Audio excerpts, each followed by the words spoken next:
I think the best way to define Reformed theology is the belief that sin has so infected man that he is incapable of escaping from it.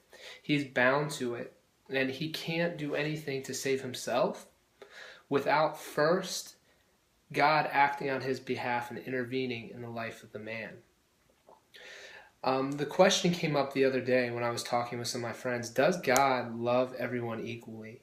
And we didn't get to finish the conversation, so I wanted to add a few notes and my perspective on that at this point in my life. No, he doesn't. And I don't think that's a bad thing. Let's start in John 10, verses 25 and 26. Jesus is talking to the unbelieving Jews after he did all these miracles, and they don't believe. And Jesus addresses their unbelief by saying, "The miracles I do in my Father's name testify to me, but you do not believe because you are not of my flock." Now, don't let it slip by you what that verse actually says. A lot of people that I've grown up with, and I'm in the church, and I know, think that that verse says, or should say, you are not of my flock because you do not believe. But the verse says, you don't believe because you are not of my flock. What does that mean?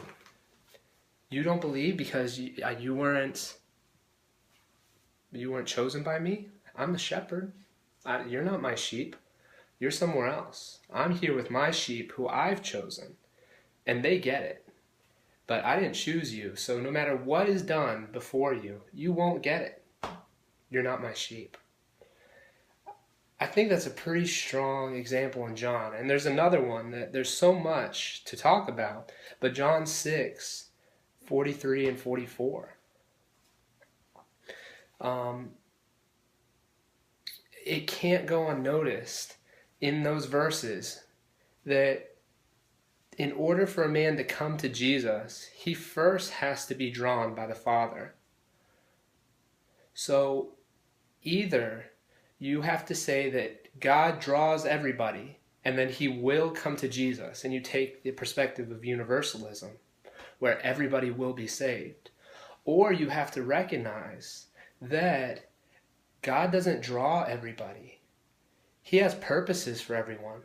But not everyone's purpose is to enter into that relationship as a child of God.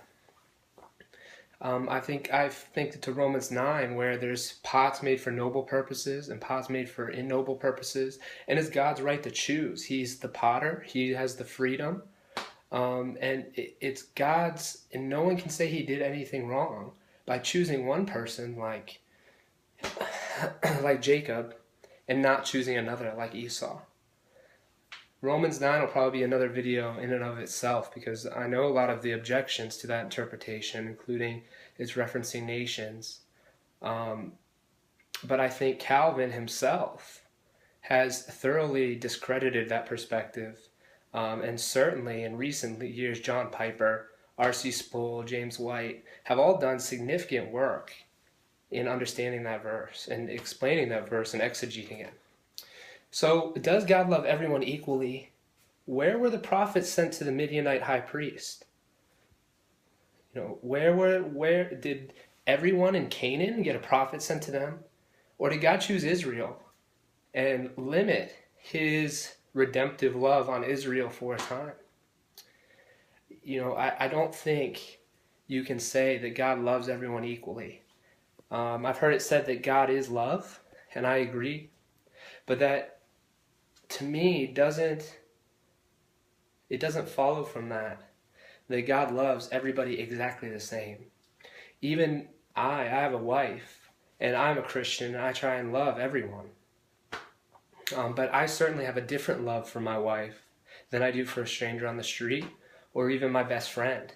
And if we, as human beings made in the image of God, have the diversity and the differentiating love, why can we say that God doesn't have that differentiating love? Is there not something unique in the love of God for his Son? And is it too hard to say that for the people that he draws to him, he has a special kind of unique love for that he doesn't give. He doesn't have for the people he doesn't draw. I don't think that's hard to follow. So, like I said, I wanted to follow up with some comments on a conversation I had the other day. And I'd love to continue the conversation.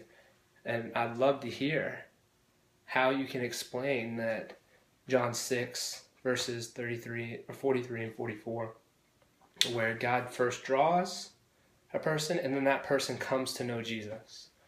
Does he draw everyone? And what about the people who weren't of Jesus' flock? I think it's great. Hey, I love you guys. I hope this video has been helpful. And I'm going to start recording more videos, I believe.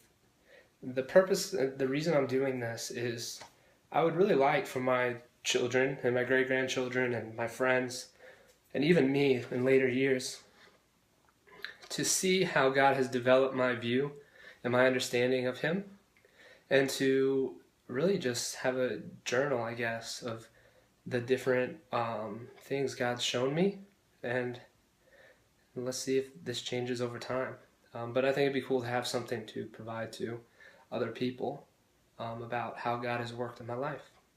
Have a great night.